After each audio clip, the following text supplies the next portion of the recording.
por qué algo que ahorita no tiene una materia administrativa, la fiscalía fue así, con los dientes de esa manera. ¿Qué está detrás? Y lo otro es la política de ciencia. O sea, debería haber un órgano de consulta y cómo se debería instrumentar para que asesore las decisiones de política de ciencia. Al final, la política de ciencia de alguna manera la va a determinar la Cámara de Diputados cuando distribuye los recursos. Yo creo que México no va a ningún lado. ¿Ves? De plano. Sí. Y aquí hay un error generalizado, no solo de los políticos que toman decisiones, sino que le toca también a los científicos una buena parte de la responsabilidad. ¿Cómo vas a instrumentar una política de ciencia en México? En concreto, hay que priorizar, sí, quién tiene la pluma en la mano para ponerle palomitas a las propuestas. Es delicado, es muy difícil. De lo que sí estoy seguro es de que no solo no lo han hecho, sino que además el CONACYT lo único que se ha dedicado es a mantener una fuerza de trabajo para los investigadores más o menos con renombre. Buenos días. Con motivo de las recientes acusaciones en las que se vieron involucrados algunos académicos aquí en México y en la cual dinero público destinado a la ciencia y tecnología en general se ve involucrado, quisimos tomar la oportunidad como excusa para hablar no solamente de lo que significa este episodio en la política mexicana, que es el tema central hoy, sino también de qué nos dice esto sobre el manejo de recursos a la ciencia en México y, si se puede, pues también hablar un poco sobre el CONACYT en general, ¿no? Y para tener esta discusión nos acompaña el profe Arnulfo Castellanos Moreno. Profe, buenos días y muchas gracias por aceptar la invitación. Buenos días, muy buenos días. Y también nos acompaña el buen Paulino. Paulino, muchas gracias por estar aquí, me da mucho gusto que aceptas la invitación. Hola, muchas gracias por la invitación. Bueno, pues hace mucho que no hablo con ninguno de los dos, entonces estoy especialmente contento ahora. Así que vamos a comenzar. Para empezar, voy a hacer un recuento personal sobre lo que entiendo qué es lo que pasó con este tema, para que partamos de ahí, ¿no? Yo no estudié a fondo la situación en sí, así que vamos a tomar este resumen, esta interpretación como la de un sujeto promedio que se metió a leer una que otra columna en un par de periódicos de confianza y otros de no tanta confianza, ¿no? Entonces, ahí va el pequeño resumen. Hace unas semanas, la Fiscalía General de la República, con base en una denuncia aparentemente de parte de la editora del CONACYT, Mariana Álvarez Bulla, acusó, entre otros delitos, de delincuencia organizada a un conjunto de 31 miembros de la comunidad académica en México, la mayoría funcionarios del CONACYT, introducidos en la administración de Peña Nieto, y algunos son miembros del Sistema Nacional de Investigadores, al cual pertenecen casi todos los miembros más importantes, por decirlo de alguna manera, científicos de México, y que es un poco infame por la dificultad de unirse y de mantenerse en él. Yo desconozco las evidencias sobre las acusaciones en particular, pero sé que están relacionadas, por ejemplo, con las investigaciones como las de Ricardo Valderas, que se titula así, La mafia de la ciencia en México, ¿no? Muy fuerte el título, que muestra en su página web de forma muy accesible, si la quiere ver, o puede entrar al Twitter del Ciclo Límite, porque hicimos una infografía al respecto, que resume un poco esta investigación, que consiste en diferentes excesos cometidos a través del Foro Consultivo, Científico y Tecnológico ACE, que es una organización que fue usada para desviar recursos públicos, según la investigación, y utilizarlos para obtener poder, enriquecerse, comprar una casa valuada en millones de pesos en Coyoacán, inyectarlos en empresas privadas, comprar silencio y complicidad de universidades, y este punto es importante porque entra a la Universidad de Sonora, etcétera, ¿no? Entonces, en total, según la FGR, se desviaron 471 millones de pesos en el curso de 16 años. Esta denuncia obviamente causó un revuelo en las redes sociales, marcadamente por los grupos en contra del gobierno mexicano en turno, aunque también a favor, ¿no? Tomándolo como gente de favor, tomándolo como ejemplo de que se está limpiando la casa, ¿no? Por decirlo de una manera, a pesar de que la FGR es solo un órgano autónomo, pero pues así son las cosas. Algunos opositores marcaron la acción como un ataque a la ciencia. De hecho, una columna de la universidad se titula La ciencia bajo ataque, ¿no? Aunque pues la autora es senadora, no sé, del PAN o no me acuerdo de qué. Y las acusaciones también se ganaron el rechazo de parte de instituciones como la de la UNAM, la NUIES, etc. Algunos usando el mismo argumento, o casi el mismo argumento, de que la ciencia está bajo ataque o que se trata de una cruzada contra la ciencia, o señalando simplemente la ilegalidad y la desproporción de las denuncias, porque básicamente pues los tratan como capos del narco con esas acusaciones. Y posteriormente, terminado septiembre, la Fiscalía General no apeló la decisión de un juez de control federal y se terminó la imputación a los 31 científicos de estos cargos, pero la Fiscalía amenaza que va a seguir intentando meterlos a la cárcel, así, replanteando sus acusaciones. Entonces, pues, para llevar un poco la estructura, he hecho unas preguntas para ustedes y ya veremos sobre la marcha, pues, qué otros comentarios se pueden hacer. Ese fue mi resumen. Entonces, vamos a comenzar. Voy a lanzar esta pregunta y pues ahí a quien le interese participar primero, ¿no? ¿De qué forma resumiría lo sucedido? ¿Fueron exageradas las acusaciones? ¿Qué considera que está detrás de esas acusaciones? Y aquí, claro, entran críticas a mi interpretación. ¿Alguien, profesor Arnulfo, usted que anda desmuteado? Adelante. Sí. Mira, la acusación de delincuencia organizada demuestra una intención de la Fiscalía que no es la de llevarlos a la cárcel, sino exonerarlos. Porque esa es una acusación muy difícil de probar, según dicen los abogados. Y según dicen los periodistas, efectivamente es cierto, porque es muy raro que tengan éxito cuando acusan a alguien, quien sea, en este caso una colección de científicos, que al menos alguna vez fueron científicos para convertirse después en gestores de la ciencia, ¿no? Y algo parecido a los Green Men de los Estados Unidos, los hombres proyecto. Y no creo, de hecho, el juez ni siquiera se los admitió a trámite, se los rechazó al menos 2 veces. De modo que se trataba más bien de levantar la mano y decir, aquí estamos tratando de hacer algo a favor de la justicia, ¿sí me explico? De paso los asustaron un poco, porque obviamente que se tienen que asustar si de lo que se trata es de que vayan al penal de Almoloya y cosas por el estilo, ¿no? Francamente exageradas, es verdad, pero yo pienso que lo que querían era, desde la Fiscalía, equivocarse y decirle hicimos la luz.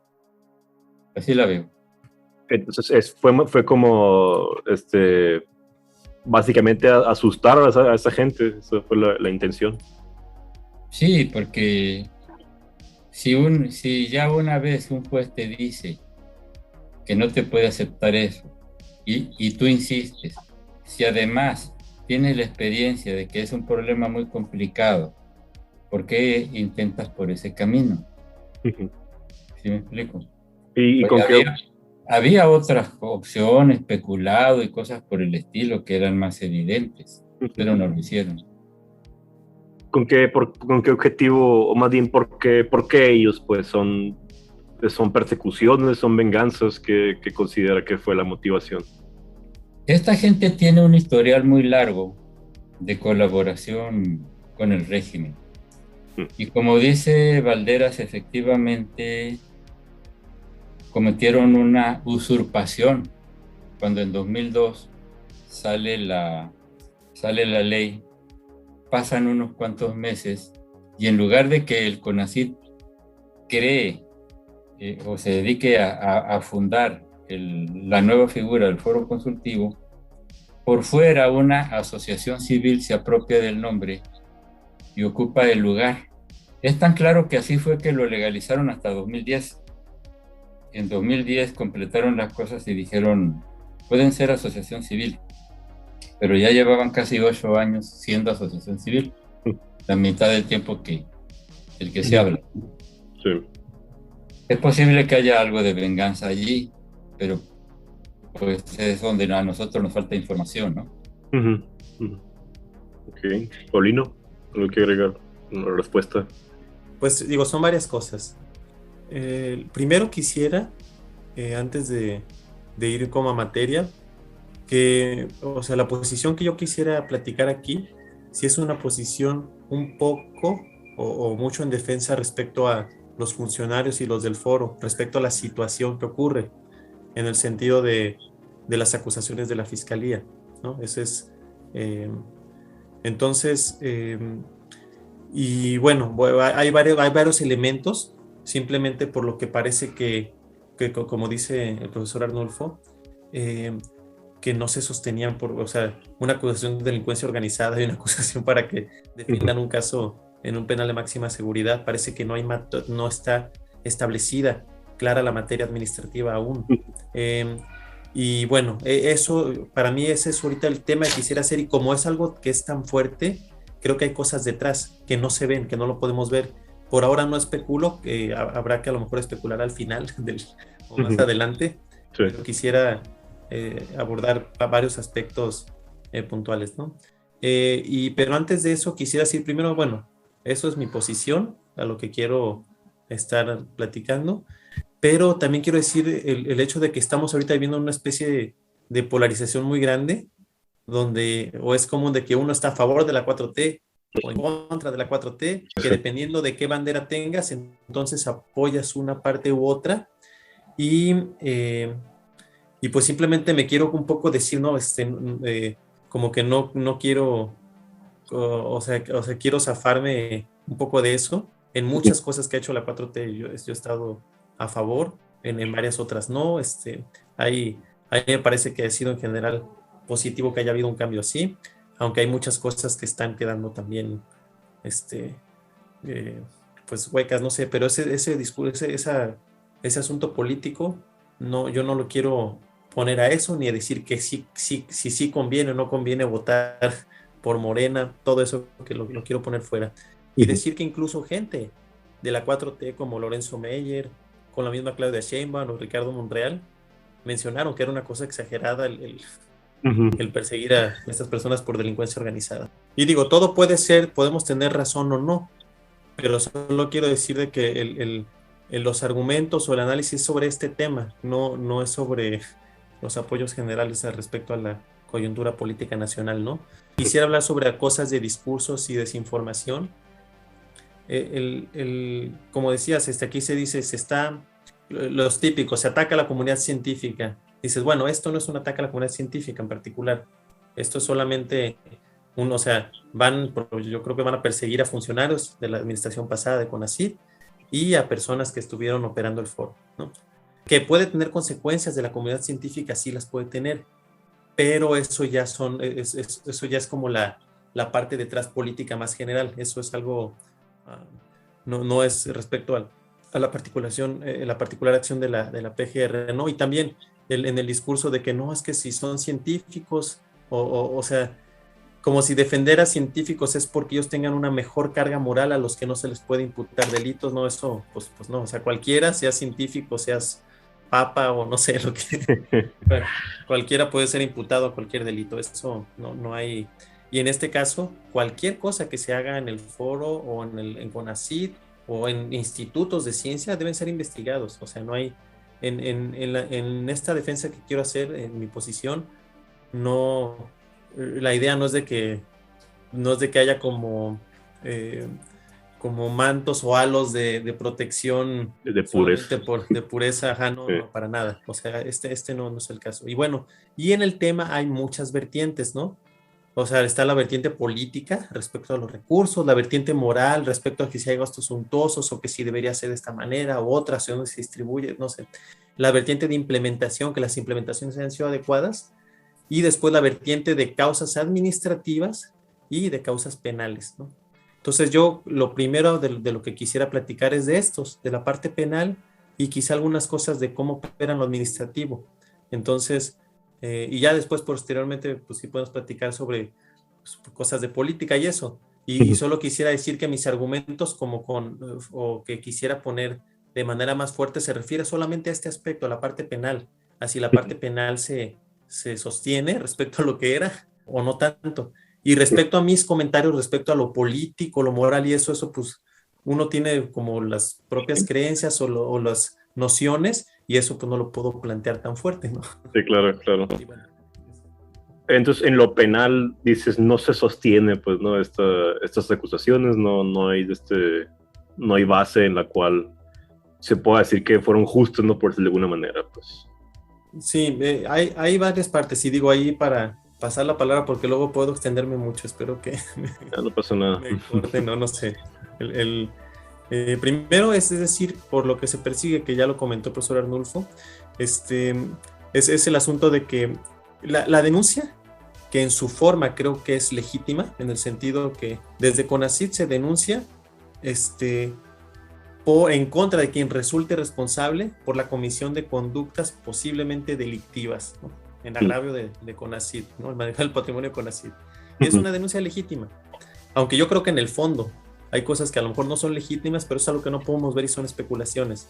En principio es una denuncia y la fiscalía lo que hace es de que lo toma y dice, ellos dicen que sí, porque dicen que lo que mencionó el fiscal especializado y lo que se pone por lo que los persiguen, es que dicen que quienes dirigían CONACYT antes generaron algunas disposiciones en el estatuto orgánico para que se hiciera este organismo privado bajo la figura de asociación civil, que es el foro. Y entonces dice que con eso se genera una especie de subvención o financiamiento para la operación de un ente privado a partir de una partida que solamente es para impulsar, realizar investigación científica de desarrollo, y que se hizo en beneficio y aprovechamiento de quienes dispusieron y recibieron los recursos. Entonces, y que el estatuto no puede rebasar o modificar disposiciones de una ley, ¿no? Y entonces dicen, como eso no puede traspasar lo de una ley, entonces dicen, está fuera de la ley. Como está fuera de la ley, entonces los recursos que operaban bajo un esquema fuera de la ley eran recursos de procedencia ilícita, y por eso entra lo de lavado de dinero, y como era algo regular que lo hacían en diferentes años, entonces eso entra en delincuencia organizada. Ese es el paso. Y también debo decirlo de Ricardo Valderas, menciona que hay indicios, bueno, Ricardo Valderas menciona varias cosas que no son de este tema, o sea, son alrededor, ¿no? Que es respecto a los rubros hacia donde se destinaba CONACYT, respecto a apoyo a empresas, o sea, hay más temas de CONACYT respecto a la política. Y respecto al foro. Y respecto al foro decía que había indicios de malas prácticas.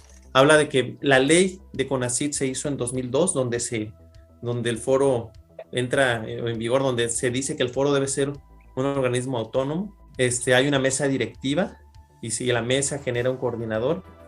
Después el foro consultivo, que es la AC, se forma el 29 de noviembre, y el estatuto, que dice Ricardo Valderas que es a modo, se publica el 9 de diciembre.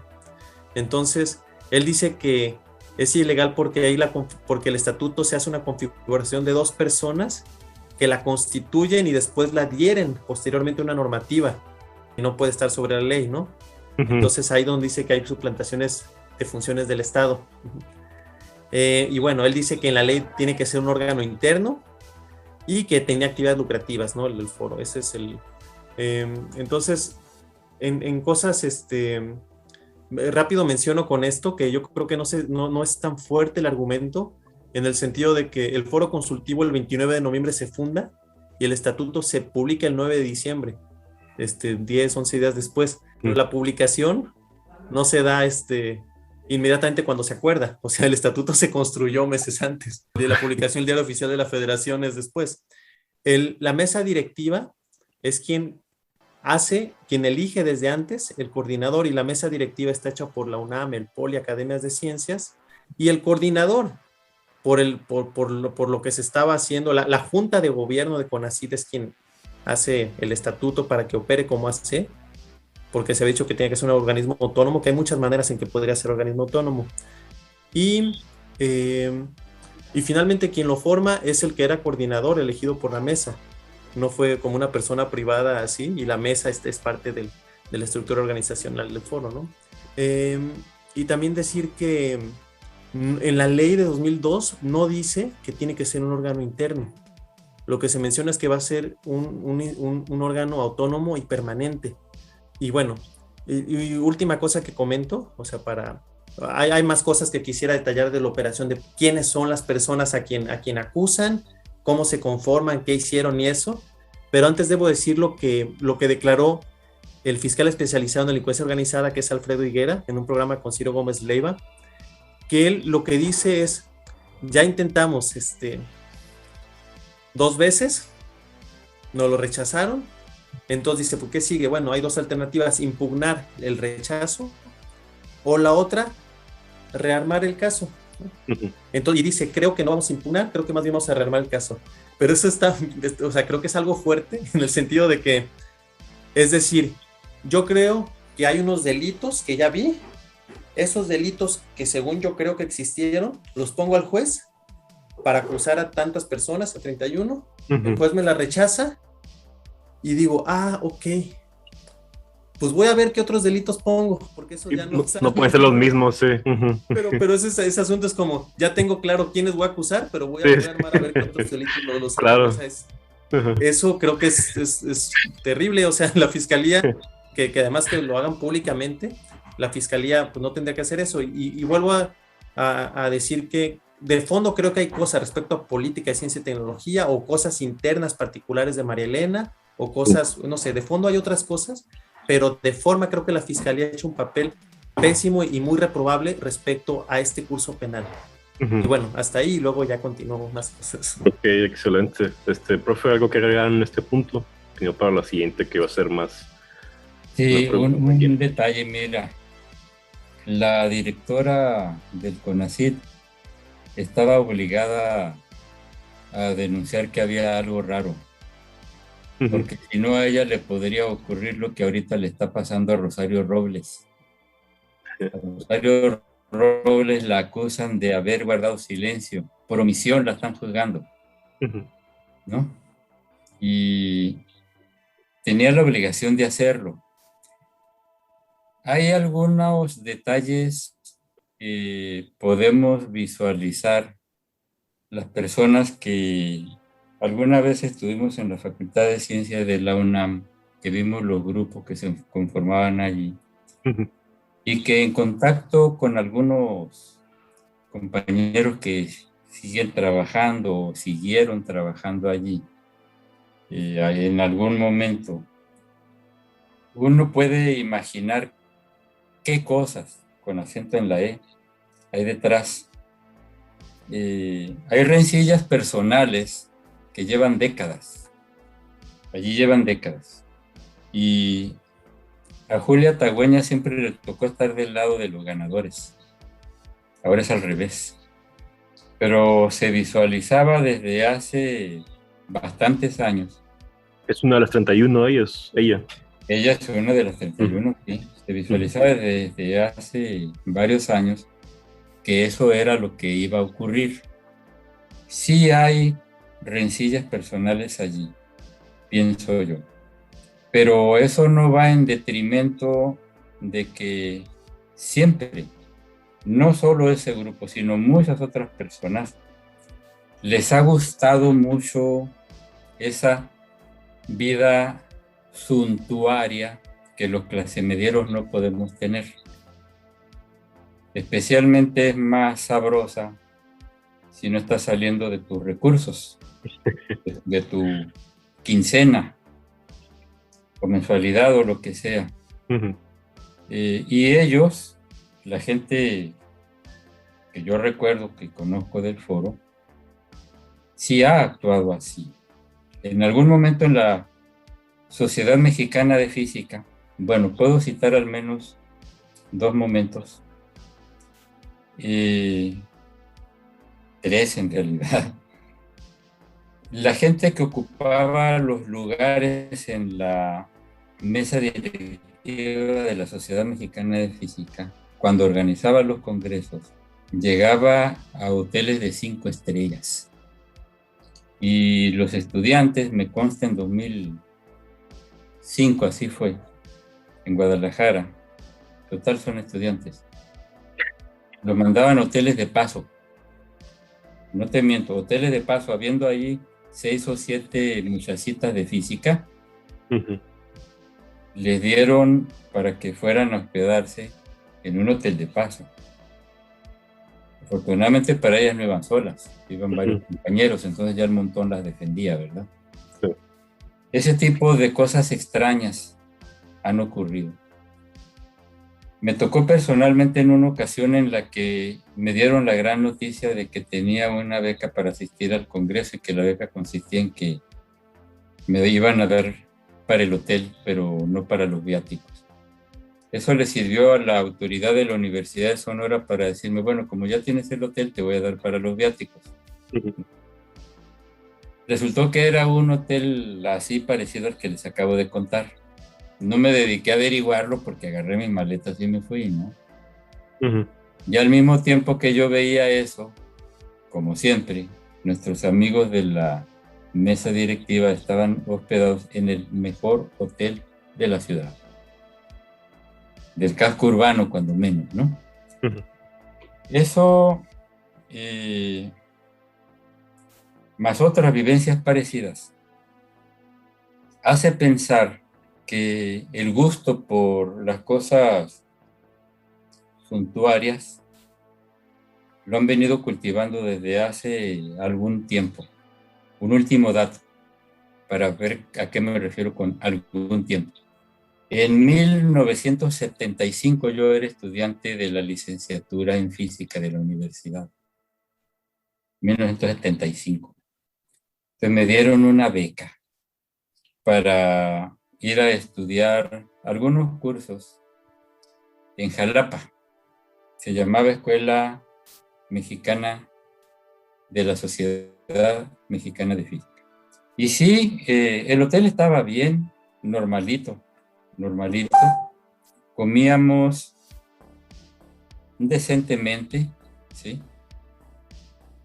Nos atendieron correctamente, pero los profesores no estaban en Jalapa, estaban en una playa de Veracruz que se llama Xaxalacas con todo y su familia, y manejaban 1 hora diaria para venir a darnos clase y regresar. ¿Sí? Y entonces a mí no me extraña estas cosas de las cuales Valderas ha sacado a relucir, ¿sí me explico? No me extraña, se me hace muy normal, me parece muy de esperarse. Es muy probable, ahí ya no tenemos información suficiente, es muy probable que algunos de estos investigadores hayan sido presa de gente que se sabe mover o se sabía mover en esto de los recursos y la administración de los recursos, y ellos simplemente hayan firmado cosas que era otro el que sabía cómo estaban manejando sus enjuagues. ¿Sí me explico? Sí. Sí va a ser muy interesante que realmente se entre a un análisis y que en algún momento se haga público cómo fue todo ese manejo de cuentas y así por el estilo. Y una de las cosas que se debería ver es cuáles son las relaciones personales de esa nómina que creció en el Foro Consultivo Asociación Civil. Porque en México siempre hay una nómina que no tiene razón de ser, una burocracia que absorbe una gran cantidad de recursos. Vaya, a manera de ejemplo, ¿qué se puede hacer con 426 millones de pesos en 16 años? Bueno, tú podías haber mantenido 55 investigadores trabajando, con sueldo ligeramente superior al que proporciona la Universidad de Sonora, que es de donde tengo datos. ¿Qué podrías haber hecho con esos 55 investigadores trabajando? Atender a cuando menos 600 estudiantes. ¿Sí me explico? Y para mí, eso habría sido, si a los investigadores les pides que hagan un trabajo que no sea simplemente estar publicando papers y cosas de esas, ¿no? Que ya ni siquiera se llaman artículos científicos, se llaman papers. Pero bueno, tengo que cuidar de no extenderme, como dice Paulino. Sí, vamos. Igual pero es buen comentario porque justamente conecta con la siguiente pregunta. Y yo creo que aquí sí vale la pena extenderse un poco porque igual y es saliéndose un poco de lo judicial y entrando ya más bien a lo que ustedes consideran en cuanto ya más ampliamente la ciencia en México, ¿no? Entonces, la pregunta es, ¿hay una mafia de la ciencia mexicana? Como se titula el artículo, porque todos conocemos las historias como mexicanos científicos, conocemos las historias y los memes de que el SNI 1000 que abusa de los becarios o las vacas sagradas, instituciones como usted menciona que hasta el 75 existían ya, ¿no?, estos grupos de poder y también usted, por ejemplo, escribió sobre el CONACYT y cómo considera que se maneja como una empresa privada y hace 10 años. Entonces, la pregunta es, ¿hay una mafia de la ciencia en México? A mí, de todos modos, más adelante me gustaría seguir desarrollando lo que dije que iba a decir respecto a más o menos quiénes sean los funcionarios a los que, o sea, qué labores y todo eso, un poco más la parte legal, porque es lo que se me hace más sólido. Respecto a las cosas de política, se me hace más difícil porque son percepciones que no parecen.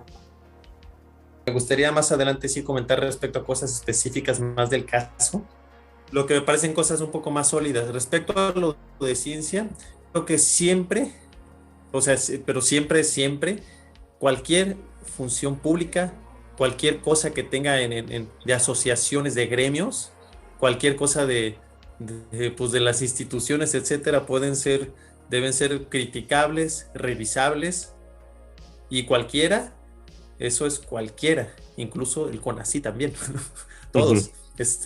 Y no solo el CONACYT, también nosotros mismos, en nuestra labor de científicos cuando usamos recursos públicos.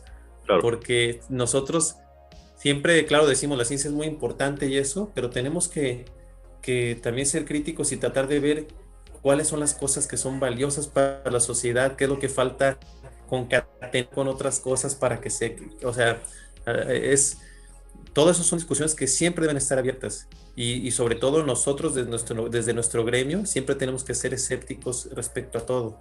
Entonces, a mí se me va a ser positivo siempre que se discuta sobre la ciencia, sobre la política, sobre a dónde se van los recursos, sobre quién los decide, cómo se organiza y sobre si los órganos con los que se organiza deberían seguir o deberían modificarse y sobre si las modificaciones son mejores o no. O sea, entonces, todo eso creo que es adecuado. Respecto a si hay una mafia de la ciencia, aquí depende de la palabra, con qué contexto se use, ¿no?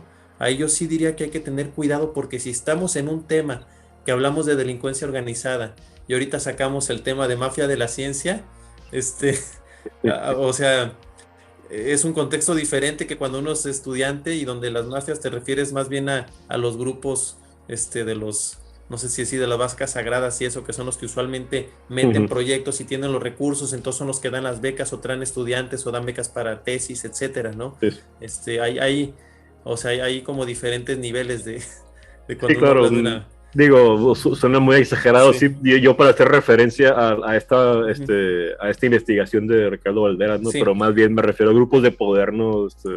Exacto, y lo que pasa es que lo que habla Ricardo Valderas sí es en referencia a un asunto de posible asociación delictiva, y ese es el contexto que él opone, y es diferente cuando nosotros hablamos en cosas coloquiales o en cosas, no así de los memes y eso. En cualquier grupo casi siempre hay figuras predominantes, ¿no? Que pueden ser o no legales, ¿no? Se supone que una mafia es cuando existen estos grupos que generan un control y que no es legal, ¿no? De entrada. Ahora, de que no sean legales, de que sí sean legales no quiere decir que sean correctos. Y entonces, son cosas a revisar, ¿no? O sea, son cosas que en la ciencia pasa mucho, incluso internacionalmente.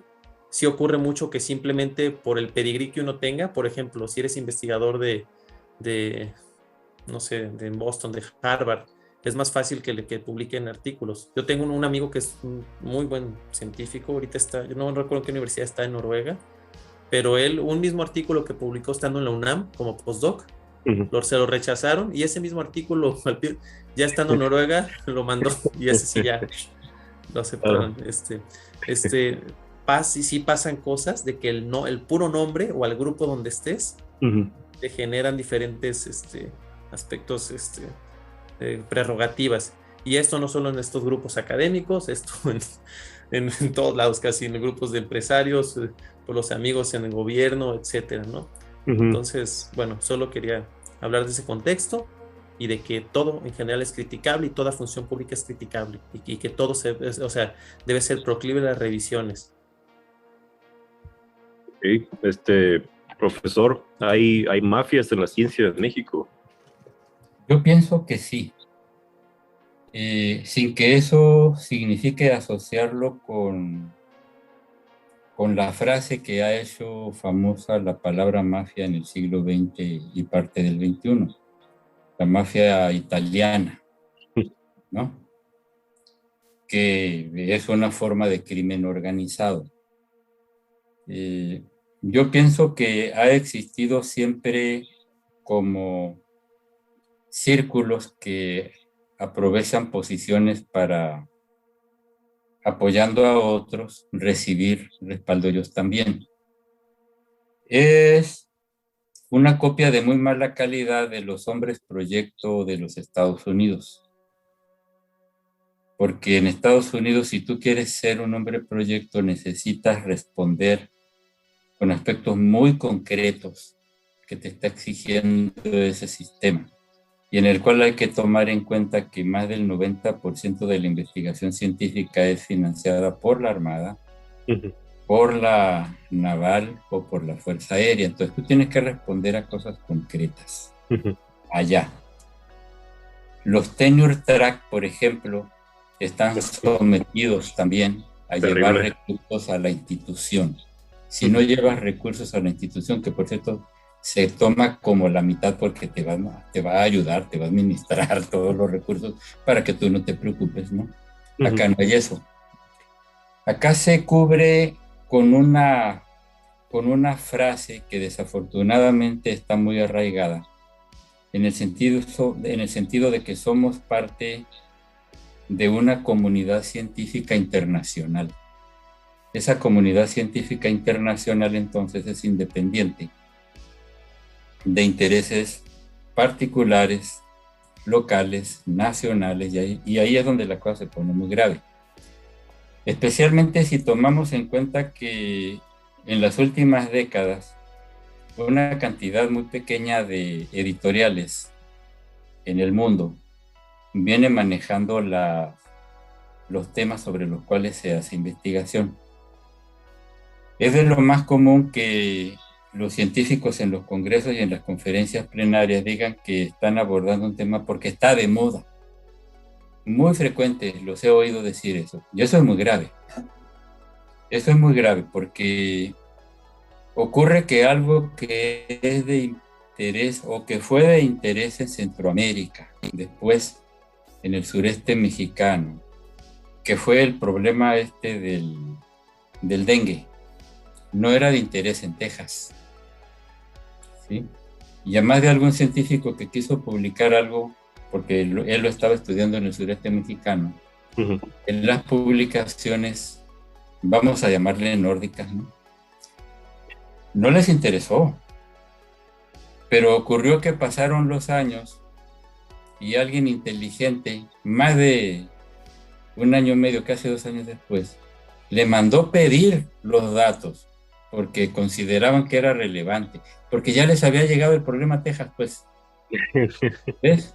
Entonces, este tipo de cosas hace que la frase esa comunidad científica internacional sea muy engañosa. Basándose en eso, han desarrollado todo un esquema en el cual hay un conjunto, se pueden dar los nombres, de personas que tienen bastante apoyo, bastantes recursos. Lo más grave es que en una buena cantidad de casos hubo uno allí en el departamento de física que hizo que alguien que te dio clase a ti se fuera muy molesta. Manejo de proyectos que por la estructura interna de la Universidad de Sonora la tienes que someter a la academia, al jefe de departamento, al director de división, a una comisión del consejo divisional, termina sabiéndose en toda la división. Entonces es muy fácil que te digan que no a ti, como en el caso de las patentes, para remendarle algo y presentarlas como propias. Eso está pasando en México y viene pasando desde hace décadas, ¿sí? Y yo pienso que ha habido gente muy beneficiada en contra de gente no tan beneficiada o de relativamente poco beneficio. Y peor todavía, algo que ha venido saliendo, se venía diciendo desde hacía tiempo. Empresas como Monsanto hicieron en México cadenas de investigadores, gente de geología de la Universidad de Sonora entró allí, no por Monsanto, sí por otra empresa que es Grupo México, a hacer investigaciones en la dirección y a favor de aquello que al sistema empresarial interesado le convenía. El caso del maíz transgénico es uno, ¿sí? El caso de los derrames en el río Sonora es otro. De modo que hay voces, entre comillas, autorizadas, que resultan beneficiarias. Entonces se forma una cadena de gente, ¿sí?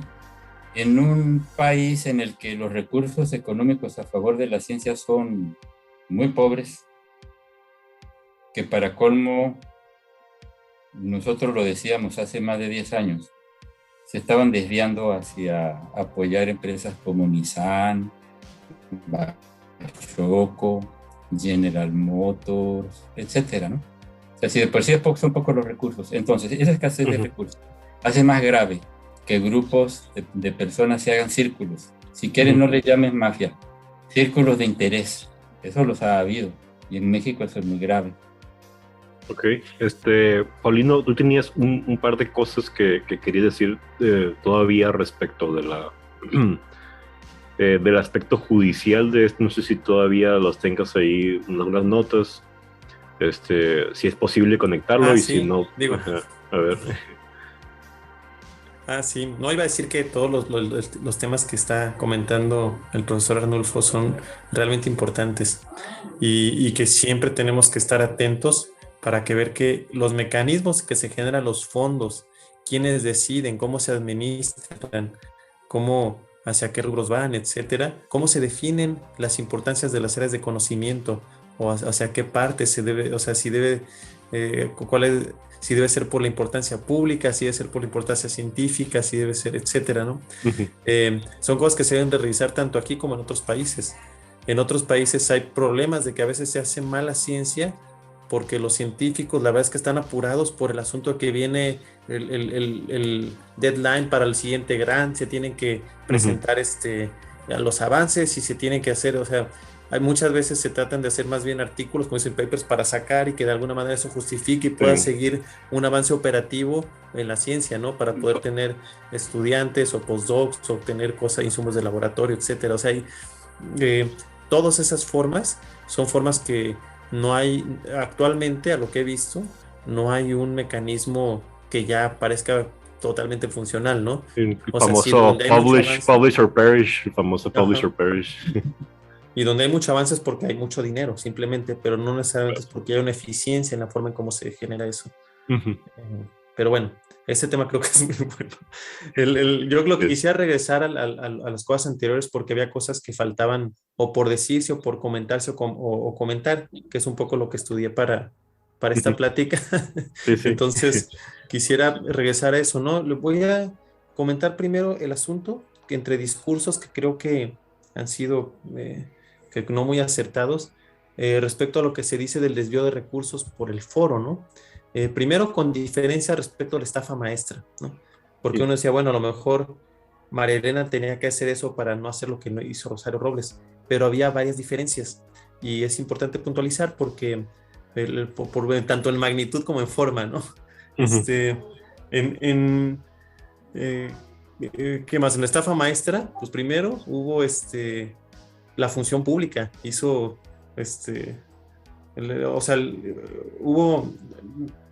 hubo tanto recomendaciones como de la Auditoría Superior de la Federación y le hicieron recomendaciones a Rosario Robles Amil, que le dijeron, hey, está esto, está algunas cosas, se hicieron revisiones respecto a las cosas y después fueron cuando ya de plano no hubo concordancia, ¿no? El monto de desvío de la estafa maestra fue arriba de 7,000 millones de pesos, pero ese monto de desvío no era el presupuesto total que hizo SEDATU o que hizo Cedesol o que hizo las universidades. Ese monto era el monto de donde habían huecos, y los huecos significan, se supone que alguien Cedesol gasta para un programa de algo y donde se detectó que eso no se hizo, o los comprobables que se entregaron eran falsos, no eran fake, o las empresas que lo hicieron eran fantasma o eran, no sé, o sea, en el monto de las detecciones de la suma de todos los que participaron, ese fue el desvío. En el caso del foro, lo que mencionan el monto de desvío, que son los 240, 250 millones, es de todo su ejercicio. O sea, ponen que todo ese monto, todo lo que ejercieron, es el desvío. ¿Por qué? Porque por definición, lo que dice la Fiscalía y lo que dice Ricardo Valderas, era ilegal que estuvieran operando, simplemente. Y como era legal que se estuvieran operando, todo era... Todo lo que hacen, pues es ilegal. Exacto. Entonces, o sea, creo que es una diferencia en cómo se pone, ¿no? En lo de la estafa maestra, participaron como 12 dependencias, algo así, del gobierno federal, 8 universidades públicas, más de 100 empresas, y me parece que solo hubieron 11 órdenes de aprehensión. O sea, pero hubo denuncias hubo varias denuncias de la Auditoría Superior de la Federación, y también hubo denuncias tanto a la PGR como a la Fiscalía, o sea, en diferentes partes, como denuncias de la unidad de la UIF, y bueno, o sea, había un tema administrativo, y ese tema administrativo generó las pesquisas para un tema penal. Entonces creo que aquí es lo que no hay. O sea, aquí en este tema de foro no hay una verificación de un tema administrativo que se haya agarrado. O sea, y se ha hecho directamente a la parte del tema penal, ¿no? Entonces, ahora quisiera decir sobre quiénes, o sea, quiénes se acusa, quiénes son los... Porque también dicen, son 31 científicos. Y yo diría, pues no, es gente, como dijo el profesor Arnulfo, que sí han sido científicos, han tenido varias trayectorias académicas, y todos tienen formación académica fuerte, en general. Pero bueno, de esos 31, son 6 nada más los que son del foro. 6. O sea, y los otros, serían 26, son funcionarios de CONACYT, de la administración pasada. Como la parte más gruesa de funcionarios de CONACYT, me gustaría decir más o menos ¿por qué los agarraron a 26? ¿Y por qué a esos 26? ¿No? O sea, ¿quiénes más o menos cómo los conforman? Entonces, pues voy comentando, ¿no? Lo primero es de que tiene que ver con el recurso que CONACYT le da al foro. Y ese recurso había por diferentes fondos. Uno, el que menciona Ricardo, es un fondo que se llama el F002, pero hay otros fondos que también había recurso de CONACYT hacia el foro, que uno eran recursos fiscales, que significa que se ejercen en ese año y se ejercen, o sea, uno era por el F002 y otro es uno que se llama el Comité de Apoyos Institucionales, y otro es un fideicomiso, que ese no es recurso fiscal. En el fideicomiso pueden ejercer recurso por más tiempo, ¿no? Y pues hay diferentes proyectos que CONACYT ejerce recursos no nomás para el foro, sino para muchos, ¿no? Pero bueno, para esos fondos, el CONACYT es la manera en que el que aporta dinero, y para esos fondos se establece un comité. El comité tiene diferentes figuras. Uno es el presidente, que es el director de CONACYT, que es uno también de los implicados. Tiene un secretario técnico, que de alguna parte es como la figura fuerte de estos comités, y es al final, o sea, bueno, es de los que tiene, o sea, bueno, tiene atribuciones fuertes respecto a la asignación. Y un secretario administrativo, que usualmente es el oficial mayor de CONACYT, porque se forman diferentes comités dependiendo del proyecto y del rubro. Y además 6 vocales. Entonces, los vocales son titulares de áreas sustantivas de CONACYT como desarrollo tecnológico, hay becas, está el área de desarrollo regional, está comunicación de la ciencia y también creo que de centros públicos. No sé, alguno me debe faltar. Ellos tienen voz y voto y pero no intervienen en el proceso como lo hacen los secretarios, en el sentido ya bueno, hay más partes, ellos solamente participan en la dictaminación. Esos 6 vocales tienen otros 6 suplentes. Y además hay veces que los suplentes son otros, o sea, ahí depende de las áreas, hay un poco más, entonces son 6 más 6, 12, más otros 3 más que han participado de suplentes dependiendo de las áreas. Todos esos, por haber participado en una dictaminación favorable al foro, se les metió a esa cosa. Uh-huh. Entonces hay muchos que son simplemente suplentes del vocal de un comité. Y a ese nivel estamos, o sea, uh-huh. No es de que a cada quien le hayan infincado una responsabilidad particular y todo. Ahora, ellos no son los que firman los cheques, ni son los que hacen el cierre del proyecto, si se hizo o no, porque finalmente CONACYT da dinero, hay quien firma los cheques que son, o sea, ahí me parece que una especie de directora de presupuesto, no recuerdo cómo se llama, y el secretario técnico, ¿no? Que dependiendo de los proyectos, pero hay quienes hacen el control. Y después que ya la gente hace el proyecto, tienen que entregar cuentas el proyecto. Y el CONACYT tiene que hacer el cierre si realmente se hizo o no se hizo, que es la otra parte de la responsabilidad.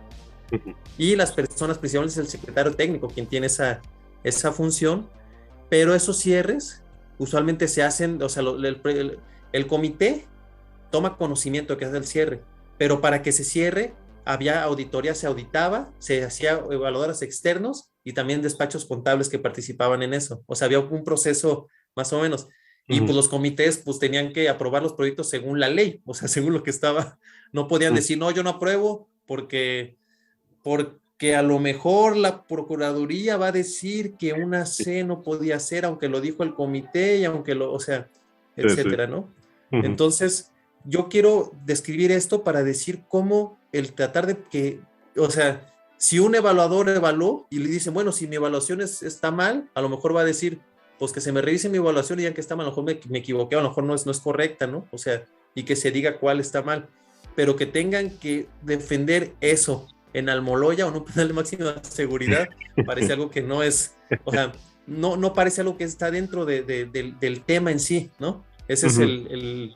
Es un poco como el sentido que yo quería como describir esto quiénes eran. Y pues regresando a lo que decía de que no parece, primero, o sea, los funcionarios o muchos funcionarios que eran funcionarios que sí tenían un alto nivel, pero su participación respecto al foro fue un comité que donde ellos tenían que regir respecto a la forma operativa que estaba dispuesta, no es de que pudieran decir, no, pues no le doy, ¿no? O sea, por cosas que no estuvieran en los lineamientos, ellos tenían que seguir los lineamientos, y tanto la firma de cheques como las revisiones las hacían otros, que era la oficialía mayor, la directora de fondos, el secretario técnico, y el secretario técnico particularmente es quien hacía los cierres de proyecto, uh-huh. Y se hacían a partir o sea, se hacía una auditoría, evaluación externa, etcétera, despachos contables respecto a los trabajos. Entonces, parece que como quisieron más bien hacer una nota, decir, en la cárcel están los funcionarios, o sea, parece que había otra cosa de fondo y uh-huh. No un tema administrativo particular. Y además se le agrega otra cosa, con quienes van es gente, la persecución respecto a la tesis que pone la fiscalía, la tesis que pone la fiscalía es que todo recurso que ejercía el foro era ilegal, porque quien lo formó a modo, como lo que dice Ricardo Valderas, o sea, esa es la tesis. Uh-huh. Pero a quienes persiguen solo son los de la administración pasada y solo son de 2011 a 2018. Que además hubo una persona que estuvo en 2011 a 2013 que se llama Leticia Torres Reguerra, que parece que es amiga de María Elena, que ella no la indiciaron, ¿no? La fiscalía, porque uh-huh. Todos estos 31 no son nombres que pone CONACYT, al menos no de frente. Uh-huh. O sea, a lo mejor tras bambalinas sí les pasó quiénes, no sé. Sí, pero pues, decía Antonio Lascán en una entrevista que fue la ¿cómo se llama? La abogada de la editora de CONACYT quien interponía la denuncia ante la fiscalía, de hecho. Sí, pero la denuncia a mi gusto es correcta lo que se sabe públicamente. O sea, o sea, es correcto decir que se investigue cualquier irregularidad que haya Ujú. a quien resulte responsable en esto, en las relaciones del foro, lo que sea, eso creo que es correcto. Ujú. Tal vez tras bambalinas le pasaron la plana de cuál sería, cómo Ujú. perseguir y a quiénes y todo eso, o sea, Ujú. eso, Que pero no le eso son corresponde. especulaciones, ajá, Ujú. pero eso, aunque aquí la fiscalía es quien es responsable de lo que ellos emiten, y Ujú. entonces la fiscalía, pues, metió a todos los que tenían relación en comités con el foro, pero no metió a esa persona. Entonces, y no solo eso, a esa persona, pero a todos los demás funcionarios que tuvieron que ver con recursos del foro desde su creación de 2002, según eso, si su creación fue mala. Y no solo eso, si la creación de la CE era contra la ley, porque era un esquema modo, que es lo que acusan, ¿por qué no van con quienes lo crearon? Y quienes Ujú. lo crearon fue la mesa, la Junta de Gobierno de CONACYT de 2002, donde había representantes de Secretaría de Hacienda y de, no sé, de varios órdenes, de varias secretarías de gobierno, y no hacen Ujú. eso. Entonces, no sé, no parece que es algo consistente con Ujú. lo que ellos dicen que es. Entonces, eso es un punto. El otro punto tenía que ver con lo del foro, ¿no? En el foro, este, nada más decir que la mesa directiva se creó antes, o sea, se crea con la ley. La mesa directiva es quien tiene quien designa el coordinador es José Antonio Peña, que es un matemático más o menos conocido. Tengo un libro de álgebra muy bueno, pero o sea, según lo que dice Ricardo Valderas, eran privados dos personas que son los que se aprovechaban de eso, pero pues no es que, o sea, bueno, creo que no es que José Antonio Peña se haya quedado, o sea, haya quedado y hasta ahorita y sean dos personas las que estén haciendo su fruto, ¿no? Pero lo que sí es que la mesa directiva es quien tiene las facultades legales para celebración de convenios de cualquier acto jurídico necesario para las funciones del foro. Y en ese sentido, el dinero que se hacía de CONACYT al foro era por convenios, o sea, al final se firmaban convenios y Ujú. la mesa directiva es quien tiene esa facultad legal según los estatutos del foro. Entonces, no hace ninguna pesquisa hacia la mesa directiva. O sea, ahí sí, o sea, como que fueron hacia vacas flacas en ese Ujú. sentido, o sea, y no hacia las instituciones grandes que estaban, ¿no? Sí. Eh, y bueno, yo creo que hasta ahí pondría respecto a los asuntos del foro, tal vez hay muchos detalles por ahí, Ujú. pero, pero creo que ya para no extender es eso. Y lo que sigue, no sé si valga la pena, pero que sería aventurado o sea, creo que hay dos temas. Primero, las especulaciones de por qué ocurrió eso.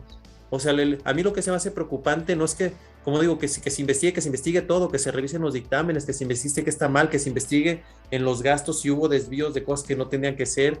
Ujú. Eso en la parte administrativa o si hay cosas penales. En la Ujú. parte, no sé si decir política, moral y eso, si se debería hacer eso, no debería hacer, etcétera, ¿no? Ujú. Pero, pero las dos cosas es, ¿por qué algo que ahorita no tiene una materia administrativa, la fiscalía fue así, con los dientes de esa manera? ¿Qué está detrás? Y eso podríamos especular, que las especulaciones pues pueden ser varias, ¿no? De Sí. diferente nivel. Y lo otro es la política de ciencia, que o sea, debería haber un órgano de consulta y cómo se debería instrumentar para que asesore las decisiones de política de ciencia. Al final, la política de ciencia de alguna manera la va a determinar la Cámara de Diputados cuando distribuye los recursos. Si decimos que vamos a apostarle muchísimo al sincrotrón y la nación va a dedicar un chorro de recursos al sincrotrón y a todas las demás áreas las Ujú. deja para abajo, dicen, Sí. pues es una apuesta, ¿no? Pero proyectos grandes como el Gran Telescopio Milimétrico, etcétera. O definir que se va a destinar a esto o a cosas atmosféricas o no sé. Toda la definición o sea, al final se traduce en recursos que define la Cámara de Diputados. Y el asunto es que esas definiciones de los recursos, ¿cómo se generan? ¿Quién sabe si le tenemos que destinar más a investigaciones sobre semiconductores y materiales para catálisis? O si le tenemos que destinar más a cosas de simulaciones supercómputo para procesos de, no sé, cosas celulares, biológicas, Ujú. medicina, ¿no? O sea, entonces, ese aspecto es algo que ahorita está en la discusión porque se está impulsando una nueva ley de ciencia que se llama ley de humanidades, ciencia, tecnología e innovación, Ujú. que uno poco es de que ya quitan una figura de un órgano consultor. O sea, nada más dice que CONACYT va a consultar, pero consulta a quien sea y eso es como si pues ellos lo van a hacer, pero no hay Sí, una bueno. figura de un órgano consultor. Entonces, una discusión es, ¿debería haber o no debería haber? Y si hay, ¿cómo se debería instrumentar? Lo que se tiene es quitarlos, lo que tiene que hacer es modificar y a lo mejor esa forma debe de cambiar con otros procesos, se deben de quitar que haya gastos suntuosos, o sea, como lo de fondo, ¿cómo debería hacerse? Y esa es una discusión que creo que puede ser también, yo no tengo respuesta obviamente, pero es algo que creo que es interesante. Excelente, ese comentario también sobre el futuro de la política científica en México conecta ya con la última pregunta. O no sé, profe, si tiene algún comentario al respecto de lo que dice Paulino, la plática Paulino. Dos detalles nada más. Las auditorías cuando se llevan a cabo es un procedimiento estadístico que les hace parecido a las encuestas. Entonces, la cantidad de casos concretos que se analizan son muy pocos y normalmente se les escapa más del 97% de ellos. Y lo que hacen los auditores es confiar en que ese muestreo que hicieron es representativo. ¿Sí me explico? No es lo mismo, es como comparar un censo con una encuesta.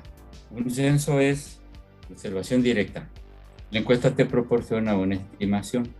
Algo parecido pasa con las auditorías.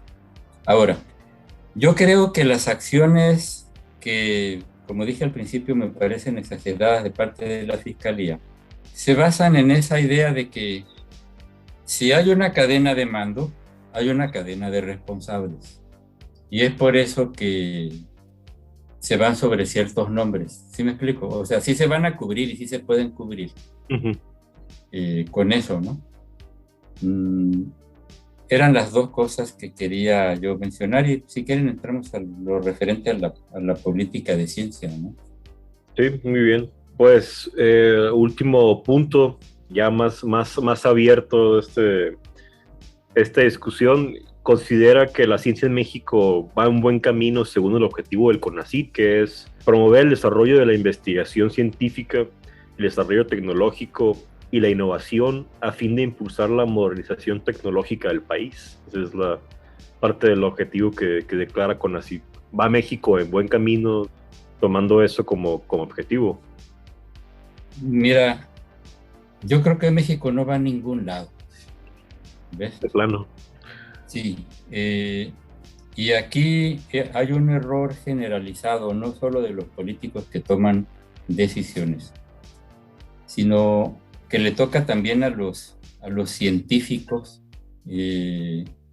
una buena parte de la responsabilidad, porque los distintos gobiernos, desde que yo recuerdo de la época de Luis Echeverría, cuando se funda el CONACYT, y posteriormente, sí han confiado en sus científicos, aquellos con los que ellos sienten que tienen alguna clase de afinidad. Por ejemplo, una persona que estuvo muy cerca con mucha frecuencia en diferentes situaciones con distintos gobiernos de distintos partidos fue el finado Jorge Flores.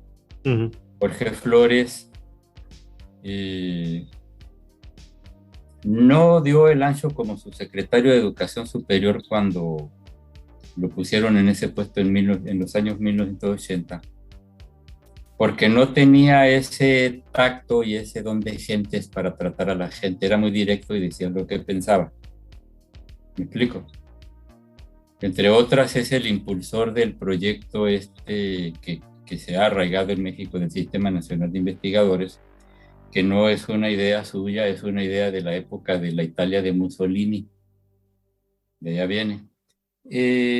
Entonces, de alguna manera los gobernantes, siempre muy ignorantes del quehacer científico, sí confiaron en algunos de ellos, pero esos algunos se aferraron a algo que es parcialmente cierto, y es que cuando tú les metes presión a los científicos para que hagan A o B cosas, es muy peligroso.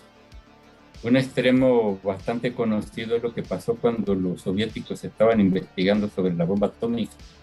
Resulta que a Beria, el director del proyecto, le había llegado prácticamente el diseño, el dibujo de cómo era la bomba de plutonio, ¿sí?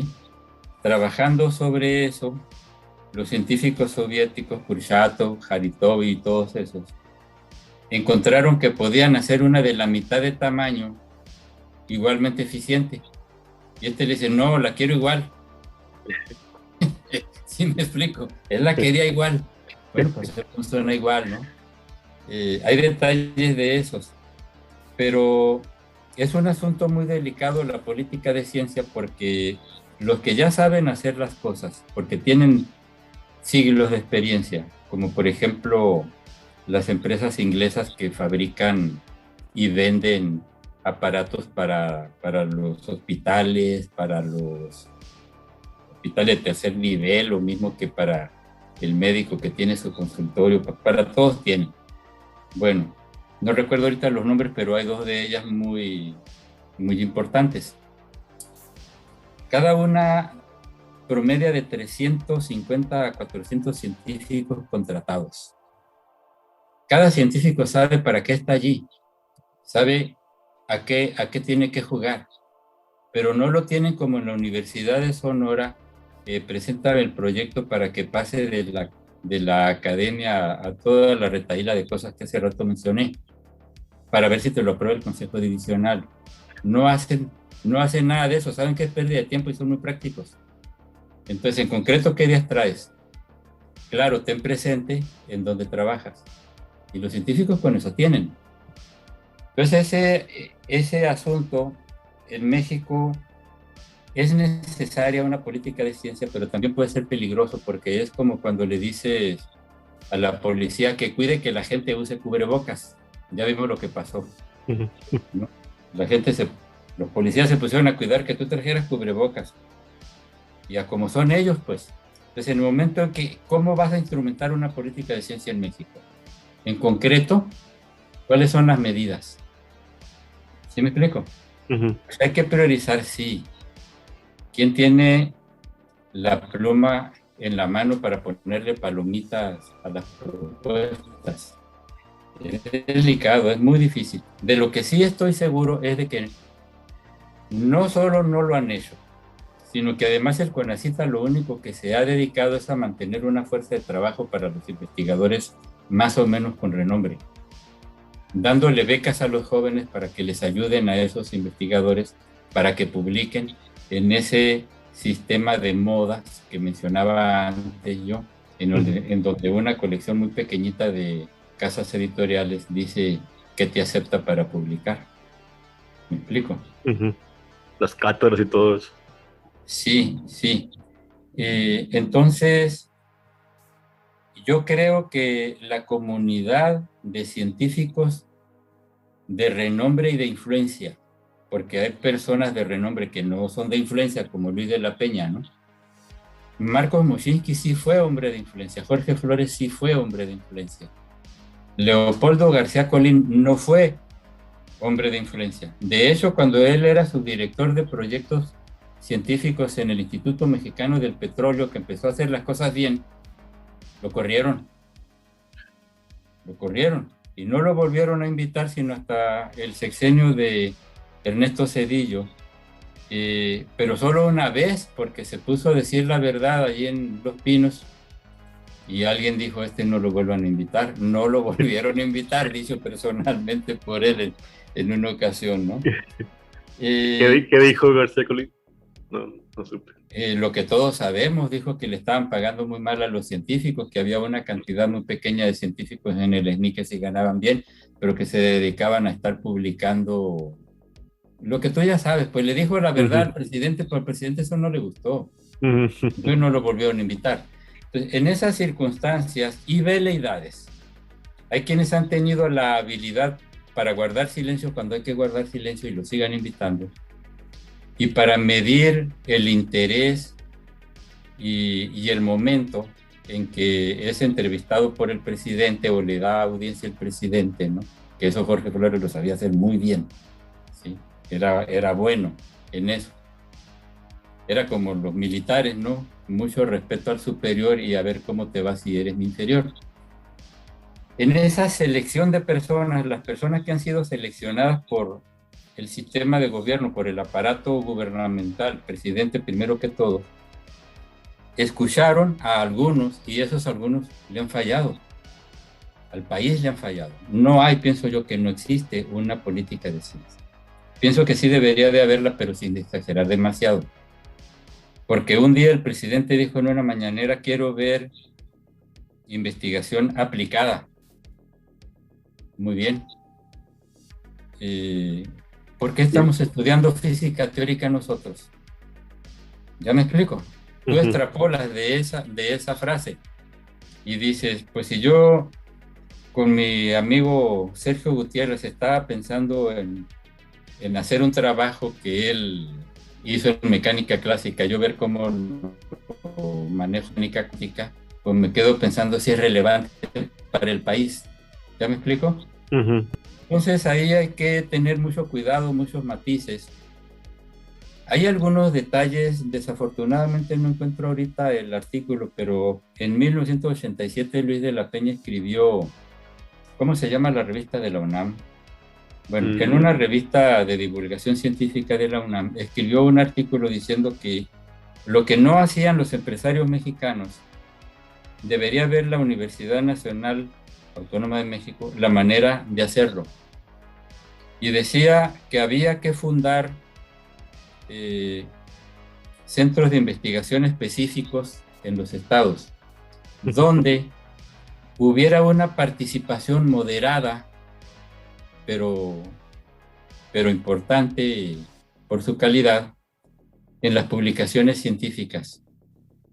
Pero te fijas la frase, moderada, no el deber ser. Sí. Ahorita es el deber ser. Lo que él estaba diciendo, es importante que se haga esto. Pues sí, uno ya con experiencia dice, es necesario porque ahí certifica la calidad y evitan los chamanes y todas esas cosas que han ocurrido, ¿no? Como el señor ese que estaba haciendo una especie de fusión nuclear fría en Argentina en la época de Juan Domingo Perón. Y era un farsante el hombre, ¿no? Pero le daban presupuesto. Y bueno, después de eso quedó, para algo pudo servir el Centro Bariloche, ¿no? Menos mal. Pero antes, pues se consumió mucho presupuesto, porque si tú no tienes cuidado, entonces te llenas de charlatanes. Eso es lo bueno de que haya publicaciones científicas con criterios internacionales. Pero cuando tú lo único que haces es publicaciones científicas con criterios internacionales y dejas de lado todo lo demás, porque los papers pueden no aceptártelos, porque no son la moda, pues es el otro extremo, ¿no? Es el otro extremo. Mi punto de vista es que sí debe de haber una política de ciencia, pero que debe ser muy cautelosa, ¿no? Con mucho cuidado. Y ahorita no se mueve en un sentido en particular, en su opinión, pues.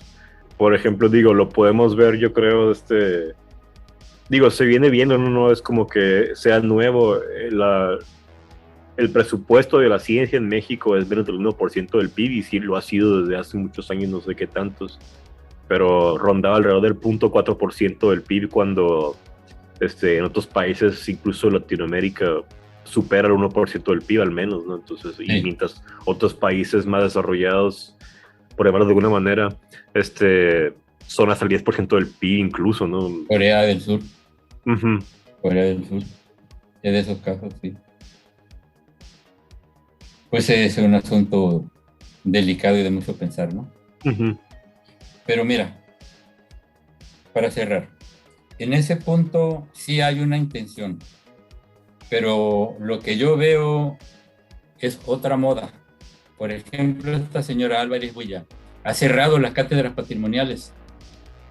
Es más, si de veras les interesaran los científicos, tratarían de ver qué está pasando con esos más de 300 personas jóvenes organizadas en el sindicato de cátedras patrimoniales, que no hacen más que darle palo tras palo a estas pobres personas.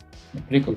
Si los científicos les interesaran, ahí hay más de 300 organizados que quieren ser tomados en cuenta, quieren respirar tranquilo, quieren base, ¿sí? Quieren una base para decir, ahora sí, ya tengo mi trabajo seguro, voy a comprar una casa a crédito y cosas de esas, ¿verdad? Si les importara. Ha cerrado eso, aparentemente ha cerrado las becas al extranjero y ha sacado algo que sí es cierto que sí se necesita, como el apoyo a las mujeres solteras que quieren estudiar. ¿Sí?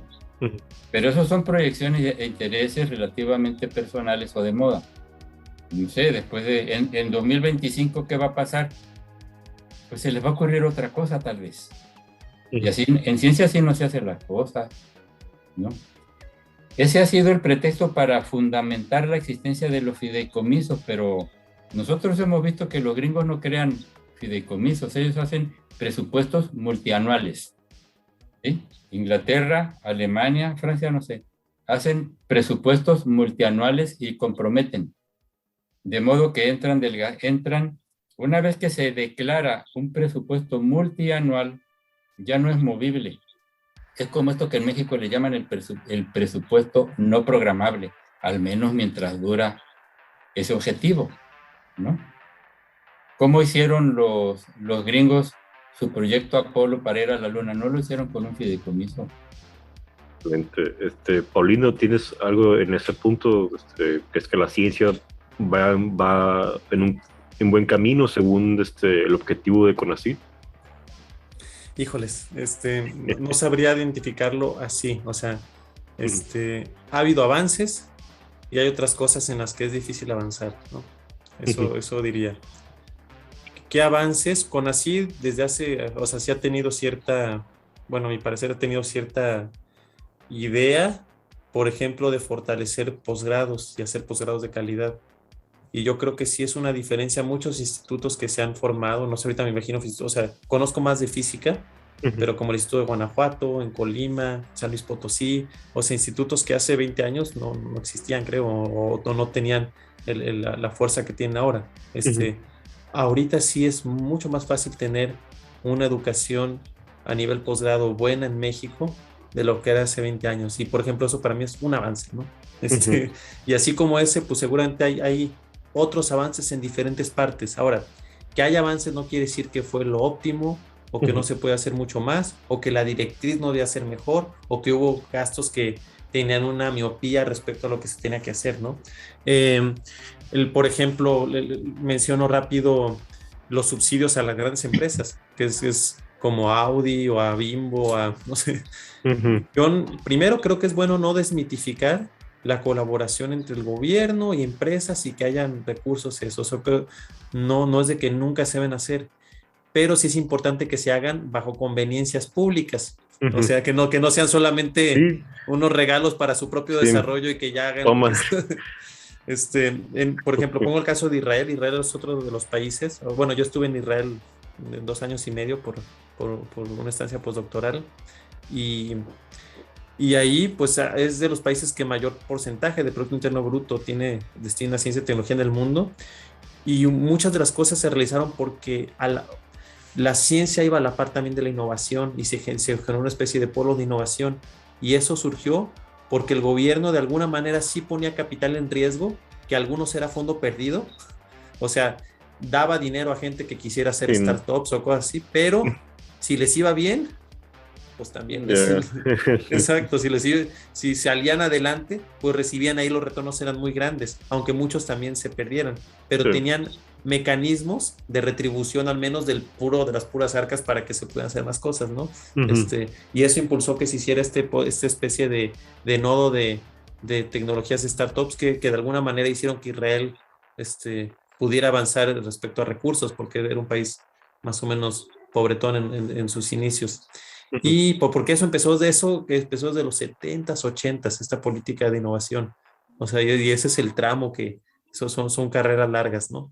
¿Qué decir? Pues lo que me había comentado ahora, que a los países que desarrollan más, principalmente es porque tienen más dinero. Los problemas que decimos respecto a los grupos y al hecho de que haya política o recursos para que tengas trabajadores que de alguna manera te estén manufacturando tus mismas ideas y generan, creo que eso está en todos lados. Bueno, hasta donde yo he visto eso pasa casi en todos. O sea, yo ahorita recuerdo en Alemania, en el Max Planck, así es, están los profesores que son los que tienen los proyectos y pues van teniendo eso y nada más te dicen, a ver, ya me hiciste esto, ahora este paper, ahora tal cosa, y ya nada más van como recolectando. Y digo, lo estoy poniendo de una manera muy caricaturesca, ¿no? No es tan así. Y ahí está más curioso porque en el Max Planck hay este presupuesto infinito, ¿no? Hasta donde yo sé Sí. que no. Y, o sea, mi punto es un poco eso, que realmente se produce mucho donde hay mucho, pero la eficiencia respecto a que esos recursos se destinen a temas adecuados o a temas que florezcan más, donde haya más competencia, eso no estoy seguro quién puede ostentarse como que ya se sabe cuál es la fórmula política, financiera o de sistema para la eficiencia de la ciencia. Entonces es un tema creo que muy abierto a discutir. Claro. Y si México tiene esos problemas, creo que no es... creo que no es obvio cómo sacarlos, pero hay que estarlos, o sea, hay que estar siempre rascándole y buscando cómo mejorar. O sea, eso. Respecto sobre la cautela, la política de ciencia que debe ser cautelosa, eso es cierto, los políticos, o sea, alguien que llega a la Cámara de Diputados, o alguien que va a aprobar un presupuesto, ¿cómo va a saber respecto a las diferentes áreas de conocimiento técnico, ¿no? Y definen cuánto se destina a cada rubro. Entonces eso no va a haber una respuesta, incluso gente que pudiéramos tener cierto nivel de experticia. A mí me preguntan, oye Paulino, solamente para física tenemos tanto dinero, ¿a dónde debe distribuirse? A mí es muy difícil saberlo, ¿no? Claro. Y eso, creo que el problema es cómo se instrumenta esa cautela en la política de ciencia. Y en mi posición personal, que pues, puede ser, obviamente no es que sí debe haber órganos de consulta, pero órganos que estén definidos. No lo que quiera consultar quien esté a cargo de CONACYT o de los gobiernos, etcétera, ¿no? O sea, debe haber una estructura definida y se deben de mejorar esos procesos, o sea, y si cambian uno como en esta ley, si quieren quitar al foro, que ese no sea y que sea otra cosa, que sea otra cosa, o sea, pero que sea algo definido con reglas, con comités como trabajaban o con formas de operación claras para que los que hacen ciencia, los que estén en áreas de conocimiento puedan participar y dar su opinión o sus informes y eso, que ayuden a los que toman decisiones. Una cosa que es fuerte es este asunto sobre la libertad de investigación, la libertad académica y el presupuesto público y las responsabilidades que tenemos ante el presupuesto público es un tema bien difícil. Yo obviamente no tengo respuesta a eso. Yo sé por mi formación, yo estudié en la UNAM, mi tutor fue Thomas Seligman y él muchas veces él estaba en desacuerdo con cosas que yo quería hacer, pero aunque estaba en desacuerdo me generaba recursos y me dice, bueno, yo no creo que esté ese tema, pero pues si lo quieres hacer, órale, te doy apoyo para que vayas con este profesor o para que sea o sea, me daba todas las alternativas y lo que decía es, en la ciencia uno no sabe qué cosas van a ser las que o sea, lo importante de la ciencia es que de repente hay cosas que pueden transformar a la sociedad o pueden transformar mucho, o sea, pueden tener un impacto fuertísimo y uno nunca sabe dónde van a salir esas. Y entonces lo que hay que hacer es dejar que o sea, él abogaba mucho por esa libertad de investigación y libertad creativa, porque históricamente ha pasado que muchas cosas, como no sé, el desarrollo del láser, que Einstein fue el primero que dio una idea al respecto, no sé, hay muchas cosas que salen por ideas primigenias que uno no sabe hacia dónde van a conducir, ¿no?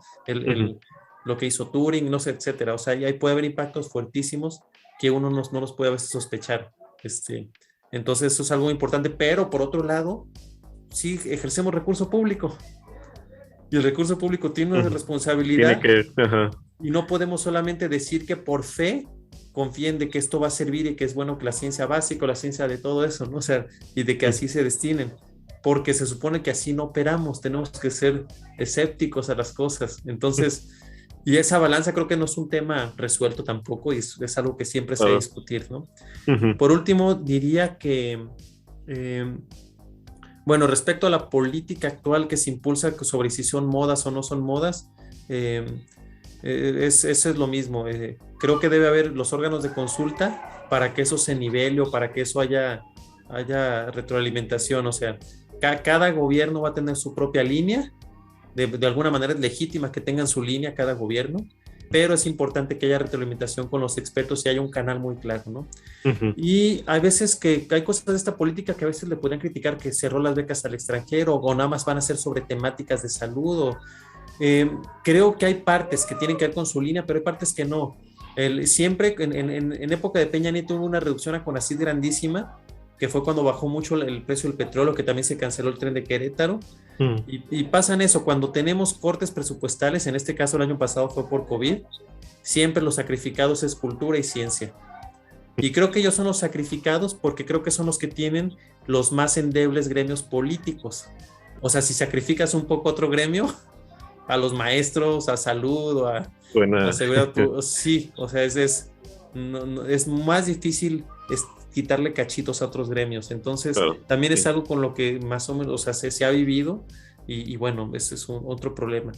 Y hasta ahí mi intervención, lo que quería decir que muchas de estas cosas son temas actuales, reales, y creo que estos son temas que no están totalmente resueltos para nada. En ninguna parte tampoco. Y en muchas partes tampoco, ajá. O sea, bueno, yo pensaría que hay muchos de estos en ninguna. Hay otros que pueden ser administrativos y eso que tal vez sí, pero creo que muchos y hay que avanzarlos, porque si nos ponemos, o sea, aunque tengamos pocos recursos, pero si sabemos aplicarlos mejor con lo que se tiene, obviamente eso nos puede dar después ventajas. Y entonces sí son cosas a tratarse y a discutirlas, que son difíciles. Y bueno, eso es todo. Excelente. Profe, con un comentario final suyo. Sí, mira, es un problema complicado por la falta de ambiente en México. El problema que tenemos es que los empresarios mexicanos no hicieron al país, ¿sí? No es igual que lo que ocurrió en la Europa Central o en los Estados Unidos, donde una colección de empresarios muy listos se dieron cuenta que era negocio invertir en la ciencia. La Europa Central, extrañamente tarde Inglaterra, los Estados Unidos, pues cuando ya entran en el siglo XIX y se desarrolla su expansión, ya tienen ellos una idea, ¿no? En México, más bien el Estado mexicano ha hecho a los empresarios, y estos se comportan como unos niños consentidos que hacen berrinche cuando no les dan la paleta que ellos quieren o del tamaño que debe ser la paleta. Muy ineptos desde el punto de vista de, como dicen en Estados Unidos, el know-how, ¿no? Muy ineptos, no acostumbrados a la inversión para poder extraer algo, ¿no? Totalmente desligados de ese concepto que manejan todavía hoy los alemanes de decir novedoso y de calidad, ¿no? Novedoso y de calidad. Esa es su carta de presentación. Es un asunto de ambiente y para aclararlo voy a poner 2 ejemplos de la historia. Cuando se ve el mundo científico en la necesidad de abordar el tema de la mecánica cuántica, cuando es evidente por los datos producidos desde la termodinámica y obligadamente en el ámbito de la física estadística, que las cosas no están resultando, que la teoría y las mediciones no están coincidiendo. Porque empiezan a bajar mucho las temperaturas, tienen aparatos para bajar mucho las temperaturas. ¿Pero por qué se pusieron a bajar mucho las temperaturas? Porque andaban viendo cómo esterilizar el vino y la cerveza porque se les echaba a perder. No sé a ti, pero a mí me contaron que era porque estaban muy preocupados por la leche de los niños, ¿sí? Ya que va, se les echaba a perder el vino y la cerveza y había necesidad de esterilizarlo. Entonces esas máquinas para bajar las temperaturas en la industria estaban siendo usadas y mejoradas en los laboratorios y estaban haciéndose mediciones termodinámicas. Ese es un caso. El otro caso es por qué Max Planck se interesa y cristaliza el problema de la radiación del cuerpo negro. Porque antes, en Estados Unidos, en uno de los laboratorios de Thomas Alva Edison, habían inventado la bombilla eléctrica. Y entonces los alemanes no vieron a ver qué tantas bombillas eléctricas iban a comprar, sino que se pusieron a hacerlas ellos también. Empezaron a generar preguntas. ¿Cuál es la mejor calidad de la bombilla eléctrica en el sentido de que me dé la mayor luz posible con la menor energía, ¿no? Entonces ese problema estaba flotando en los laboratorios en el Instituto Kaiser Guillermo de Berlín. Y allí estaba Max Planck. De ahí agarra Max Planck el problema. ¿Sí? ¿Qué pasó con la radiación del cuerpo negro? Pues al principio nada, pero después ya vimos lo que pasó, ¿no? Viene la mecánica cuántica, viene el interés de los químicos y entonces se vuelve una rueda de la fortuna que va produciendo más y más cosas, ¿verdad? Ese tipo de ambiente muy propio, la gente que ha vivido en Alemania y en las partes de la Europa Central me cuenta que las universidades ponen ahí afuera, yo colaboro con estas industrias. Y al revés, hay industrias que ponen, yo colaboro con estas universidades, o sea, lo ven bien. Para ellos, para ambos, es una carta de presentación ante su sociedad. Entonces eso nos dice cuál es el ambiente que priva allí. Nosotros no creo que podamos hacer algo de eso, no en el corto plazo. ¿Qué es lo que sí se puede hacer? Entonces, ese es el problema, ¿no? Y yo creo que un poco trabajar al estilo de las empresas inglesas productoras de aparatos para hospitales y todo lo demás que ya mencioné. Decirle a la gente, la idea nuestra es esta, ¿sí? Pero dentro de vamos a decir como físicos, dentro de las condiciones de frontera, pues de a ver qué puedes hacer, ¿no? Vaya, en los Estados Unidos hay otro ejemplo. La primera vez que se pudo hacer el experimento de la doble rendija con un haz de electrones, no con un haz de fotones. ¿Dónde fue? Con la IBM. No fue en una universidad, fue en la IBM.